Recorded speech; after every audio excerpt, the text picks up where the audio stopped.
Hello বন্ধুরা, happy new year. Welcome to our new blog. তোমরা সবাই কেমন আছো? আই হোপ তোমরা সবাই ভালো আছো। তোমাদের ভালোবাসায় আমিও ভালো আছি। আর আজ আরও একটা নতুন ব্লগ নিয়ে চলে আসলাম। দেখো আজকে আমরা কোথায় এসেছি। তোমরা তো থাম্বনেল দেখে বুঝেই গেছো আজকে আমরা এসেছি বেলুড় মঠ দর্শন করতে। তো চলো আমার সাথে তোমরাও একটু বেলুড় মঠ দর্শন করে নাও।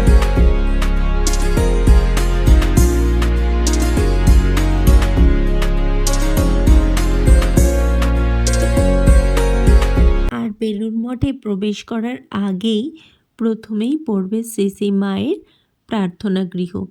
তোমরা যারা এখনও এখানে আসোনি তারা একবার এসো, খুব ভালো লাগবে। এখানে বসে আমি কিছুক্ষণ প্রার্থনা করলাম, তারপরে আবার বেরিয়ে পড়লাম।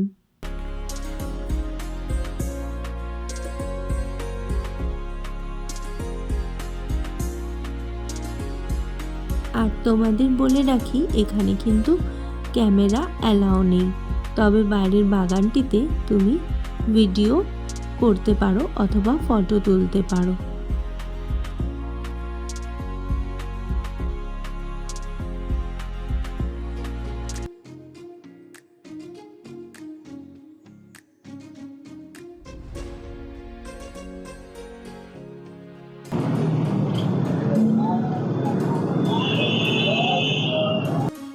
তারপর আমরা এই গেটের সামনের থেকে কিছুটা পেয়ারা মাখা কিনে নিলাম আর কয়েকটা সুন্দর সুন্দর ইয়াররিংও কিনে নিলাম। সব কিছু কেনাকাটা সেরে আমরা মেন গেটের দিকে এগিয়ে গেলাম। বেলুড় মঠের ওপেনিং টাইম কি আছে দেখার জন্য তোমরা ভিডিওটা পজ করে দেখে নিতে পারো। মেন গেট থেকে ঢুকেই একদম বাম হাতে তোমরা পেয়ে যাবে অভেদানন্দ কনভেনশন সেন্টার।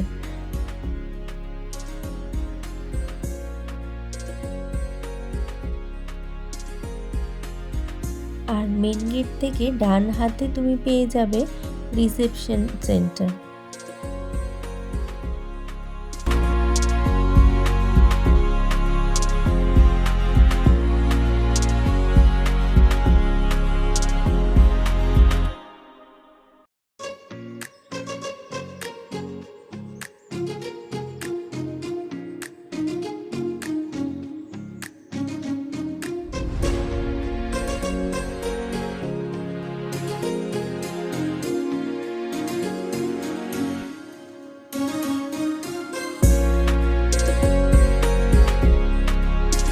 এরপর তোমরা বাম হাতে পেয়ে যাবে মিউজিয়াম।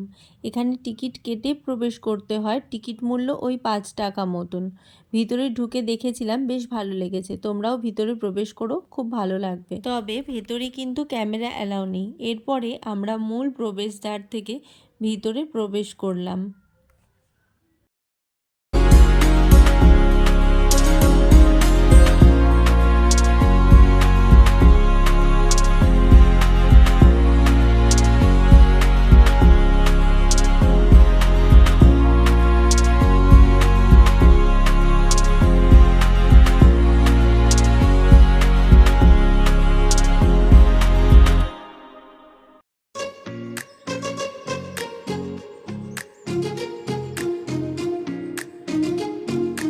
ব্যাগে জুতো রেখে এখানে জুতো রেখে দিতে হবে, তার বিনিময়ে তোমাকে একটা টোকেন দেবে।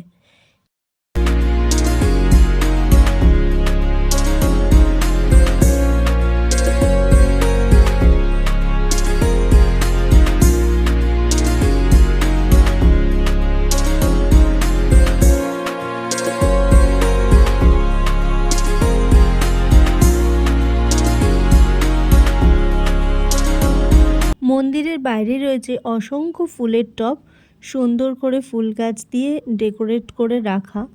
আর এখানে কিন্তু ফটোগ্রাফি নট অ্যালাউ। মন্দিরের সামনে কোনো ফটোগ্রাফি অ্যালাউ না থাকলেও মন্দিরের পাশে যে নদীর ধারে মাঠটা আছে ওই মাঠে কিন্তু তোমরা ভিডিও করতে পারবে, ওখানে ফটোগ্রাফি অ্যালাউ আছে। আর বাইরের খাবারও অ্যালাউ আছে, দেখছিলাম অনেকেই বসে খাচ্ছিলেন।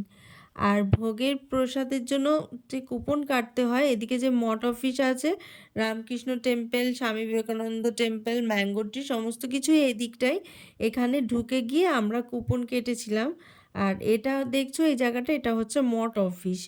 এখান থেকেই ঢুকে ভোগের টিকিট কাটলাম। আর আমাদের ভোগে ছিল দেখো খিচুড়ি আর চাটনি আর একটা মিষ্টি। যাই হোক, আগে যেমন এখান দিয়ে সার্ভ করতে করতে খাবার নিয়ে যাওয়া হতো, মানে ভোগ বিতরণ করা হতো, এখন আর সেই সিস্টেমটা নেই। ওখানে গিয়ে নিজের প্লেট নিয়ে নিজেই খাবার নিয়ে আসতে হয়।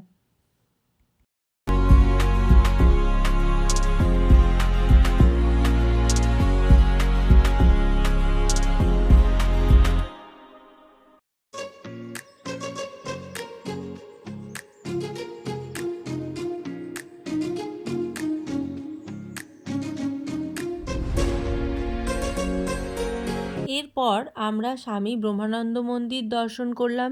তিনি ছিলেন এই বেলুড় মঠের প্রথম সভাপতি। তারপর শ্রী শ্রী মায়ের মন্দির দর্শন করে নিলাম। মায়ের মন্দিরটি গঙ্গার দিকে মুখ করেই নির্মাণ করা হয়েছে, কারণ শ্রীমা গঙ্গা দেখতে খুবই ভালোবাসতেন। তারপর আমরা স্বামীজির মন্দির দর্শন করলাম। স্বামীজির মন্দির দ্বিতল, তার কারণ স্বামীজি বেদান্তের সার্বভৌমিকতার প্রতীক হিসাবে উপরে ওং লেখাটি থাকে এবং নিচে স্বামীজির মন্দিরটি তৈরি করা হয়েছে।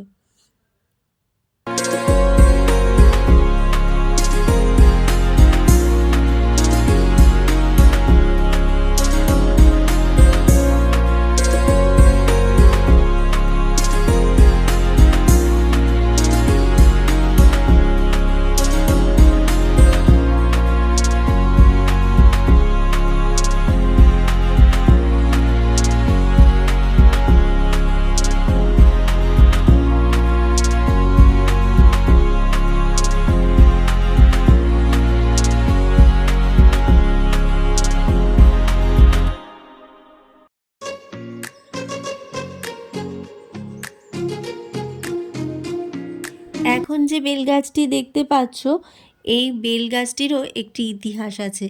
এই বেলগাছের নিচে বসেই স্বামীজি জপ ধ্যান করতেন এবং স্বামীজির ইচ্ছায় পরবর্তীকালে এই বেলগাছটির নিচেই স্বামীজিকে দাহ করা হয়েছিল।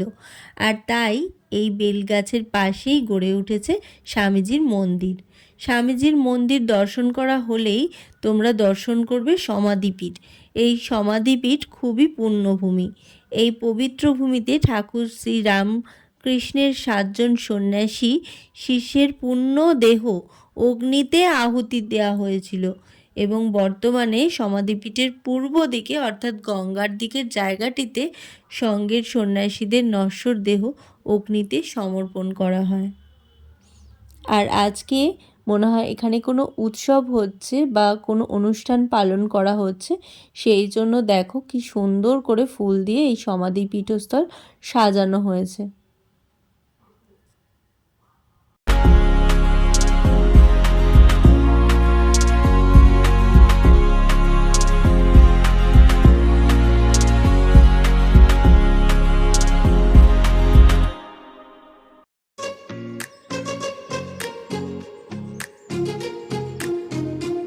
এরপর ধীরে ধীরে সন্ধে নেমে আসলো আর ঠান্ডাও প্রচুর পরিমাণে বেড়েই চলেছে, কারণ একদম গঙ্গার ধারে খোলা মাঠ, বুঝতেই পারছো খুব ঠান্ডা। তো দেখো এখানে স্ক্রিনে পুরো বেলুড় মঠের চিত্র তুলে ধরা হয়েছে। আর মন্দিরটি বাইরের থেকে আরেকবার দর্শন করিয়ে দিলাম। আর মূল মন্দিরের ভেতরে তো ক্যামেরা অ্যালাউ নেই বললামই। আর এখানে দেখো শ্রী মায়ের আরাধনার আয়োজন করা হয়েছে। আর ভিতরে যে শ্রী শ্রী ঠাকুরের পুজো চলছে সেটাও একটু স্ক্রিনে যেহেতু শেয়ার করা হচ্ছে, আমিও তোমাদের জন্য একটু কভার করে নিলাম। তোমরা একটু দেখে নাও, ভিতরে শ্রী শ্রী ঠাকুরের পুজো চলছে। তো চলো আর এখানে দাঁড়াবো না, সন্ধে নেমে এসেছে, ঠান্ডা বাড়ছে, তো এখান থেকে বেরিয়ে পড়ি। এমনিতেও এটা 5:45 কি 6টা নাগাদ বন্ধ হয়ে যায়। তোমাদের টাইমটা আমি শেয়ার করে দিয়েছি ভিডিওতে, তোমরা ওটা পজ করে দেখে নিও। আর এই মন্দিরের গেটের বাইরেও এখানেও একটা স্ক্রিন লাগানো রয়েছে, এখানেও সমস্ত পুজো সব কিছুই স্ক্রিনের মাধ্যমে শেয়ার করা হয়। আগে এই ব্যবস্থা ছিল না, তো আমি তো বহু বছর পরে এখানে আসছি। এই ব্যবস্থাপনা দেখে আমার খুবই ভালো লাগলো। তোমাদের কেমন লাগলো জানিও। আর তোমরা কতদিন আগে এই বেলুড় মঠ দর্শন করতে এসেছিলে বা কতদিন পরে আসবে সেটা আমাকে জানিও কমেন্টের মাধ্যমে। সকাল থেকে বিকেল পর্যন্ত বেলুড় মঠে কাটানোর পরে ওখান থেকে সোজা চলে গিয়েছিলাম দক্ষিণেশ্বর মন্দিরে মা ভবতারিণীর পুজো দিতে। বছরের প্রথমেই মা ভবতারিণীর পুজো দিলে মনটা ভালো হয়ে যায়। প্রতি বছরই আসি 1 জানুয়ারিতে, কিন্তু বেশ কয়েক বছর ধরে দেখছি এত পরিমাণের ভক্তদের সমাগম হয় 1 জানুয়ারিতে যে প্রচুর লাইন পড়ে যায়। সেই জন্য এই বছর আমরা 2 জানুয়ারিতে আসলাম। সন্ধ্যের সময় ভক্তি ভরে মায়ের পুজো দিলাম।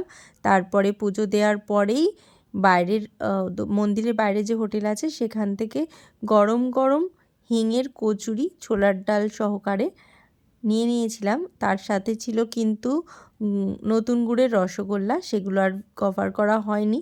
যাই হোক, ওখান থেকে খাওয়া দাওয়া করে আমরা বাড়ির উদ্দেশ্যে রওনা দিলাম। তার আগে তোমাদের বলে রাখি, ভিতরে কিন্তু ফুড কোর্ট বা ফুড প্লাজা আছে, তোমরা চাইলে এখানেও খেতে পারো, কিন্তু এখানে সেই গরম গরম হিঙের কচুরি তুমি পাবে না।